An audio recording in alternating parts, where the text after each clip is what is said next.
चलिए आज साइंस का शेर संख्या 22 है। देखते हैं इसमें पहला क्वेश्चन क्या दिया हुआ है। आइए देखते हैं। पहला क्वेश्चन आपका दिया हुआ है, उपचयन के बारे में निम्नलिखित में से कौन सा कथन सही है। तो पहले हम देखेंगे उपचयन क्या होता है। ये होता है उपचयन, इसमें ऑक्सीजन का क्या होता है, ह्रास होता है। उपचयन में अपचयन में क्या होता है, अपचयन में ऑक्सीजन का क्या होता है, ऑक्सीजन इसमें ह्रास होता है। इसमें ऑक्सीजन का क्या होता है, ह्रास होता है। और हाइड्रोजन इसमें क्या होता है, जोड़ता है, मतलब युक्त होता है। हाइड्रोजन इसमें क्या होता है, जुड़ता है। तो इसका आंसर क्या हो जाएगा, इसमें ऑक्सीजन का क्या होता है, ह्रास होता है, और इसमें हाइड्रोजन क्या होता है, जुड़ता है। तो इसका आंसर क्या हो जाएगा, इसका आंसर ए और बी सही है। ए और बी सही है, इसलिए इसका आंसर क्या हो जाएगा, ए हो जाएगा। इसका आंसर क्या हो जाएगा, ए हो जाएगा। आइए नेक्स्ट क्वेश्चन देखते हैं। नेक्स्ट क्वेश्चन आपका दिया हुआ है, 12 ओम प्रतिरोध के एक चालक में 2 एम्पियर की धारा प्रवाहित हो रही है। तो चालक में विभवांतर ज्ञात कीजिए। इसका विभवांतर ज्ञात करना है तो V = IR होता है। V = क्या होता है, IR। यहाँ पे V = क्या है, V यहाँ पर क्या है, विभवांतर है। V का है, विभवांतर है। V यहाँ पर क्या है, विभवांतर है। V यहाँ पर क्या है, विभवांतर है। और यहाँ पर I का है, यहाँ पर I दिया हुआ है धारा को। I यहाँ पर क्या है, धारा है। I आपका यहाँ पर क्या है, धारा है। R का है, R यहाँ पर क्या है, प्रतिरोध है। R का है रेजिस्टेंस है, यानी प्रतिरोध है। यहाँ पर प्रतिरोध है। तो इसमें दिया हुआ है आपका क्या चीज, V प्रतिरोध कितना दिया है, R = दिया हुआ है कितना, 12 ओम। 12 ओम दिया है। I धारा कितना दिया है, I = दिया है 2 एम्पियर। I = दिया है 2 एम्पियर। हमको विभवांतर यानी V ज्ञात करना है। V = वाट। V = वाट। तो V होता है, V = IR। R का मान कितना दिया, I का मान दिया 2, R का मान दिया है 12। तो कितना हो जाएगा, 12 × 24 वोल्ट। इसका आंसर हो जाएगा 12 × 24 हो जाएगा। इसका आंसर कितना हो जाएगा, ये हो जाएगा। इसका आंसर कितना हो जाएगा, ये हो जाएगा। इसको नोट करेंगे। देखते हैं नेक्स्ट क्वेश्चन। नेक्स्ट क्वेश्चन आपका दिया हुआ है, सार्वभौमिक गुरुत्वाकर्षण स्थिरांक। इसको न्यूटन ने दिए थे। न्यूटन ने दिए थे। ये होता है सार्वभौमिक गुरुत्वाकर्षण नियतांक का मान कितना होता है। इसका मान होता है 6.7 × 10⁻11 न्यूटन मीटर स्क्वायर प्रति केजी स्क्वायर। ये न्यूटन ने सार्वभौमिक गुरुत्वाकर्षण स्थिरांक दिए थे। इसका मान होता है 6.7 × 10⁻11 न्यूटन मीटर प्रति केजी स्क्वायर होता है। इसका होता है न्यूटन मीटर प्रति केजी स्क्वायर होता है। इसका आंसर क्या हो जाएगा, इसका आंसर हो जाएगा बी। इसका आंसर हो जाएगा बी। आइए नेक्स्ट क्वेश्चन देखते हैं। नेक्स्ट क्वेश्चन आपका दिया हुआ है, एक लड़की एक टोली की नियत बल F से दूरी S तक धकेलती है। किया गया कार्य का होगा। तो कार्य वर्क होता है Fs। वर्क होता है कितना, Fs। इसका आंसर क्या हो जाएगा, ये हो जाएगा। इसका आंसर क्या हो जाएगा, ये हो जाएगा। आइए नेक्स्ट क्वेश्चन देखते हैं। नेक्स्ट क्वेश्चन आपका दिया हुआ है, निम्नलिखित में से कौन सा जीव मुकुलन द्वारा प्रजनन करता है। तो मुकुलन द्वारा प्रजनन कौन करता है, ये आपका करता है हाइड्रा। हाइड्रा क्या करता है, मुकुलन द्वारा प्रजनन करता है। इसलिए इसका आंसर क्या हो जाएगा, बी हो जाएगा। इसका आंसर क्या हो जाएगा, बी हो जाएगा। इसका आंसर क्या हो जाएगा, बी हो जाएगा। आइए नेक्स्ट देखते हैं। तो यहाँ पर दिया है, जाइलम का क्या कार्य होता है। जाइलम एक होता है, जाइलम एक आपका होता है जाइलम। ये जाइलम होता है, एक होता है फ्लोएम। ये फ्लोएम का क्या काम होता है, जाइलम का होता है। जाइलम में क्या होता है, जल और खनिज का काम करता है। जाइलम आपका क्या करता है, जल को परिवहन करता है किस पौधा में। और फ्लोएम में क्या काम है, फूड को ले जाता है। फ्लोएम फूड को ले जाता है, मतलब भोजन को ले जाता है। भोजन को कौन ले जाएगा, फ्लोएम क्या करता है, भोजन ले जाता है। और जाइलम का क्या कार्य है, जाइलम का कार्य है जल और खनिजों का करना, परिवहन करना। इसका काम है जाइलम का। जाइलम का काम है क्या चीज, जो जल और खनिज दोनों का क्या करता है, परिवहन करता है। इसलिए इसका आंसर क्या हो जाएगा, सी। और फ्लोएम का क्या काम है, भोजन को क्या करता है, फूड को क्या करता है, ये संवहन करता है, फूड को संवहन कौन करता है, फ्लूएंट करता है। इसलिए इसका आंसर क्या होगा, सी होगा। ये LPCVT 1 का क्वेश्चन है 25 नवंबर शिफ्ट संख्या 2 का। ठीक है, आइए नेक्स्ट क्वेश्चन देखते हैं। नेक्स्ट क्वेश्चन आपका दिया है, फलों और बीजों में निम्नलिखित में से किस पादप हार्मोन की उच्च सांद्रता होती है। ये सब आपका पादप हार्मोन दिया है। ऑक्सिन जो वृद्धि के लिए उत्तरदायित्व होता है, ये क्या होता है, वृद्धि के लिए होता है, वृद्धि के लिए उत्तरदायित्व है। जिबरेलिन लचीलापन के लिए होता है। साइटोकाइनिन में क्या होता है, उच्च पादप बीजों में क्या होता है, इसमें उच्च सांद्रता होती है। साइटोकाइनिन में क्या होता है, उच्च सांद्रता होती है। ऑक्सिन वृद्धि के लिए जिम्मेदार है। ये सब पादप हार्मोन है। ये ऑक्सिन, जिबरेलिन, साइटोकाइनिन ये सब का पादप हार्मोन है। आइए नेक्स्ट क्वेश्चन देखते हैं। नेक्स्ट क्वेश्चन देखते हैं। नेक्स्ट आपका क्वेश्चन दिया हुआ है, नेक्स्ट क्वेश्चन दिया हुआ है, ये दिया हुआ है नेक्स्ट क्वेश्चन, जीवों की मूल निर्माण इकाई कौन सी है। जो जीव होते हैं उसके मूल निर्माण इकाई क्या होता है, कोशिका होता है। कोशिकाओं के समूह को क्या बुलाता है, ऊतक बुलाता है। जो जीव होते हैं वो सेल से मिलकर के बने होते हैं। और सेल जो ऊतक किसका होता है, कोशिकाओं के समूह को ऊतक बुलाता है। और यहाँ पर क्या है, कोशिका को ही बुलाया जाता है। जीवों के मूल निर्माण की इकाई किसको बुलाता है, कोशिका को बुलाया जाता है। इसलिए इसका आंसर क्या होगा, बी होगा। इसका आंसर क्या होगा, बी होगा। आइए नेक्स्ट क्वेश्चन देखते हैं। नेक्स्ट क्वेश्चन आपका दिया हुआ है, नेक्स्ट आपका दिया हुआ है क्वेश्चन, निम्नलिखित में से निम्नलिखित कथन के लिए सही नियम का चयन कीजिए।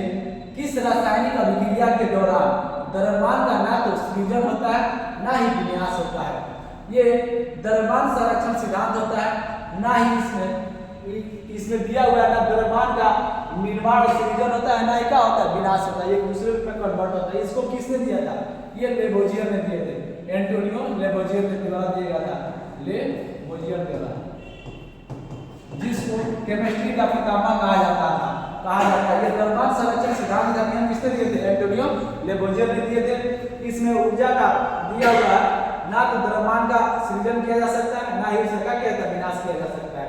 इसको कौन दिए थे, ये लेबोजियर साहब ने दिए थे। ये केमिस्ट्री का पितामह इन्हीं को बोला जाता है। आइए नेक्स्ट क्वेश्चन देखते हैं।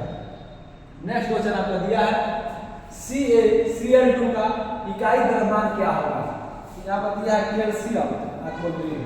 तो कैल्शियम का परमाणु संख्या होता है आपका, कैल्शियम का परमाणु संख्या 20 होता है। कैल्शियम का परमाणु संख्या कितना होता है, 20 होता है। इसका द्रव्यमान संख्या हम लोग चाहिए, इसका 40 होता है। और क्लोरीन का कितना होता है, क्लोरीन का होता है 17। क्लोरीन का परमाणु संख्या होता है 17, इसका द्रव्यमान संख्या होता है 35.5। इसको ध्यान से समझेंगे। इसमें दो चीज आपको आना चाहिए, परमाणु संख्या और द्रव्यमान संख्या। यहाँ से हमको क्या ज्ञात करना है, कैल्शियम और क्लोरीन, क्लोरीन Cl2 दिया, इसका क्या ज्ञात करना है, द्रव्यमान ज्ञात करना है, इकाई द्रव्यमान का होगा। तो यहाँ पर कैल्शियम कितना है, कैल्शियम Cl, तो कैल्शियम यहाँ पर क्या है, 1 है। कैल्शियम 1 है, 1 इंटू कितना कर देंगे, 40। यहाँ पर कितना है, क्लोरीन दिया हुआ Cl2, यहाँ पर 2 क्लोरीन है, यहाँ पर 2 क्लोरीन, तो 2 इंटू यहाँ पर दिया हुआ कितना, इसका होता है 35.5। यहाँ से क्या करेंगे, इसको ऐड कर लेंगे। यहाँ पर हो गया कितना, ये इसको मल्टीप्लिकेशन करेंगे तो कितना आ जाएगा, 71। ये आपका कितना आ जाएगा, 1 से 11 क्यूब आंसर। इसका आंसर कितना आ जाएगा, 1 से 11 क्यूब इसका आंसर आ जाएगा। ये इसका आंसर हो जाएगा। इसमें देखिए कैल्शियम का परमाणु संख्या होता है आपका 20, इसका द्रव्यमान संख्या होता है 40। क्लोरीन का परमाणु संख्या 17 होता है, इसका द्रव्यमान संख्या होता है 35.5। तो कैल्शियम का एक ही है, कैल्शियम कितना है, 1 से इंटू करेंगे तो कितना देगा, 40। यहाँ पर क्लोरीन 2 दिया है, यहाँ पर क्लोरीन आपका कितना दिया है, 2 दिया है। क्लोरीन आपका कितना है, 2। इसमें यहाँ पर क्या 2 से गुणा करेंगे, इसको टोटल को ऐड करेंगे तो 1 से 11 होगा।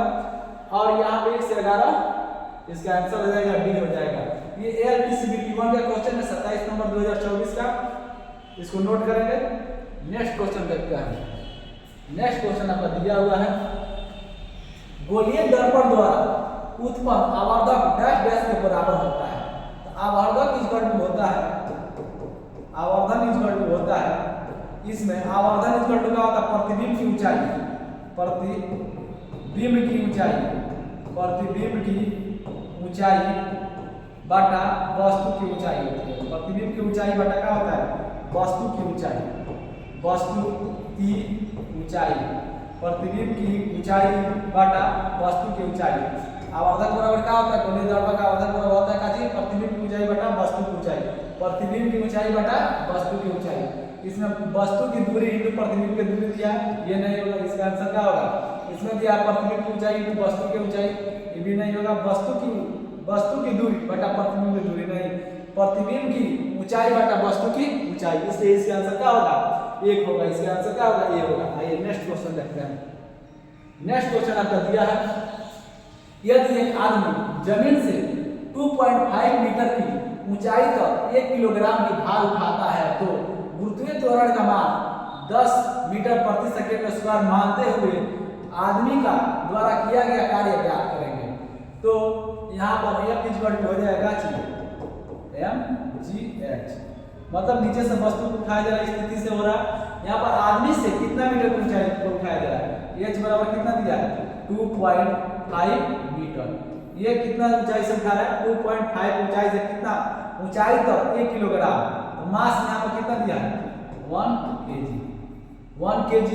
इसमें g का मान कितना दिया हुआ है, क्वेश्चन में दिया है कितना, 10 मीटर प्रति सेकंड स्क्वायर, 10 मीटर प्रति सेकंड स्क्वायर।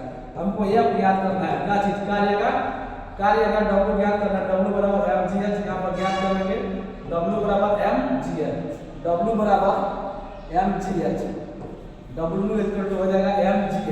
तो यहाँ पर दिया है m का मान कितना दिया 1 kg, g का मान दिया है 10 और ऊंचाई कितना दिया है 2.5। यहाँ पर क्या कर देंगे, दशमलव हटाने के लिए 10 से इसको काट देंगे, यहाँ पर कितना हो जाएगा 25 जूल। 25 जूल इसका आंसर हो जाएगा। इसका आंसर कितना हो जाएगा 25 जूल। यहाँ पर दिया हुआ है, यदि एक आदमी जमीन से 2.5 मीटर की ऊंचाई तक कितना का 1 किलोग्राम भार उठाता है तो गुरुत्वीय त्वरण का मान कितना दिया 10 मीटर प्रति सेकंड स्क्वायर दिया है। आदमी द्वारा किए गए कार्य क्या होगा, वर्क ज्ञात करना है, कार्य ज्ञात करना है। तो W equal to mgh formula लगाएंगे, m का मान दिया हुआ है, ऊंचाई दिया हुआ आपका, और g का मान इसमें दिया हुआ है। g का मान नहीं दिया तो 9.8 मानते हैं। इसको हल करेंगे तो कितना आ जाएगा 25 जूल। इसका आंसर क्या हो जाएगा, 1 हो जाएगा। इसका आंसर हो जाएगा 1। आइए नेक्स्ट क्वेश्चन देखते हैं। नेक्स्ट क्वेश्चन दिया है, निम्नलिखित में से कौन सा कथन पदार्थ के कणों के निरंतर गति के संबंध में है। जो पदार्थ कण होते हैं उसे संबंधित इसमें दिया है। पहला दिया, यदि हम तापमान बढ़ाते हैं तो कणों की गतिज ऊर्जा कम होती है। नहीं, हम तापमान पदार्थ के लिए इसमें दिया हुआ है, पदार्थ के लिए अगर हम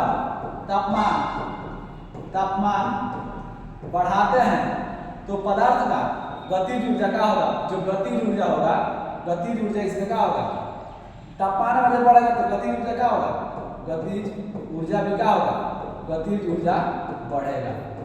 तापमान बढ़ेगा तो गतिज ऊर्जा ही बढ़ता है। यदि हम तापमान बढ़ाते हैं तो कणों की गतिज ऊर्जा बढ़ती है, ऊर्जा कम होती है। इसमें दिया क्या होगा, गलत होगा। यदि हम तापमान को कम करते हैं, इसमें भी क्या, तापमान को कम करते हैं तो कणों की गतिज ऊर्जा बढ़ती है, तापमान को बढ़ाना है।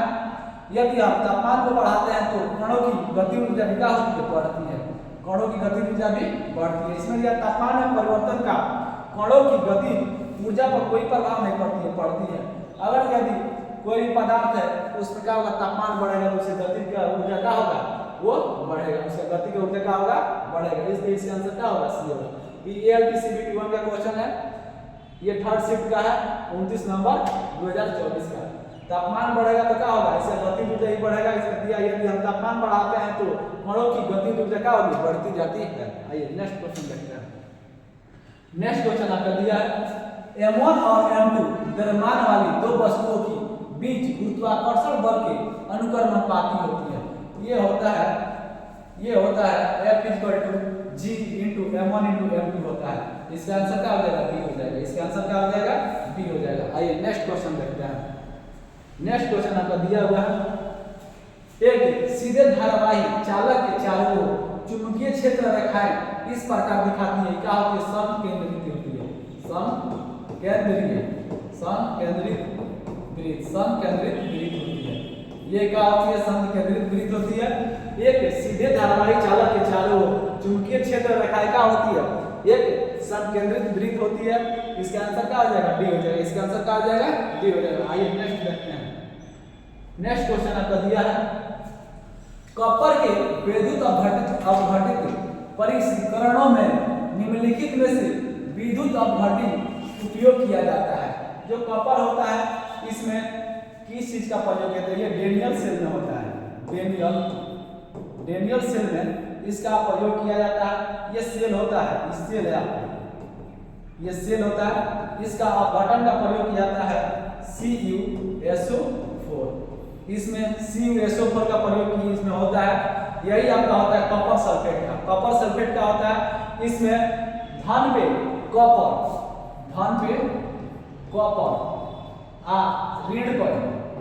ऋण अब इसमें क्या होता है? जिंक का परत, मतलब पत्थर होता है।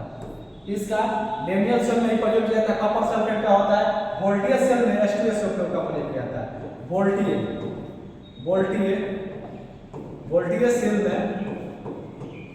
में H2SO4 का प्रयोग किया जाता है। ये अपघट्य होता है, ये विद्युत अपघट्य होती है। ये सबका है विद्युत अपघट्य। यही सब होता है, विद्युत अपघटन का होता है।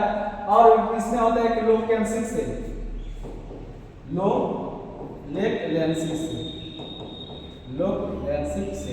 इसमें होता है किसका प्रयोग? NH4Cl का। NH4Cl का होता है अमोनियम क्लोराइड का प्रयोग किया जाता है। इसमें कार्बन और जिंक का प्रयोग किया जाता है। इसमें कार्बन और जिंक का प्रयोग होता है। इसमें धान पे क्या होता है, इसमें भी क्या होता है? इसमें कॉपर और यहाँ पे क्या होता है? जिंक होता है। केवल इसमें चेंज होता है। लोकलेंसिक सेल में क्या होता है? अमोनियम क्लोराइड का प्रयोग किया जाता है। NH4Cl होता है, इसमें कार्बन धान पे होता है, ऋण पे क्या होता है? Zn होता है। यहाँ पर दिया डेनियल सेल में क्या होता है? डेनियल सेल में CuSO4, इसी को बोला जाता है कॉपर सल्फेट, CuSO4। इसी का प्रयोग किया जाता है किसमें? डेनियल सेल में। ये विद्युत अपघट्य दिया हुआ है, कॉपर के विद्युत अपघट्य। जो कॉपर का प्रयोग किया जाता है कि यहाँ पर कॉपर का प्रयोग किया जाता है, वो कॉपर सल्फेट का प्रयोग किया जाता है। इसलिए इसका आंसर क्या हो जाएगा? ए हो जाएगा। अब वोल्टियस सेल में H2SO4 सल्फ्यूरिक अम्ल का प्रयोग किया जाता है। NH4Cl2 ये होता है क्या चीज? आपका दिया हुआ अमोनियम क्लोराइड होता है। यहाँ पर धान में क्या किया जाता है? कार्बन का प्रयोग किया जाता है।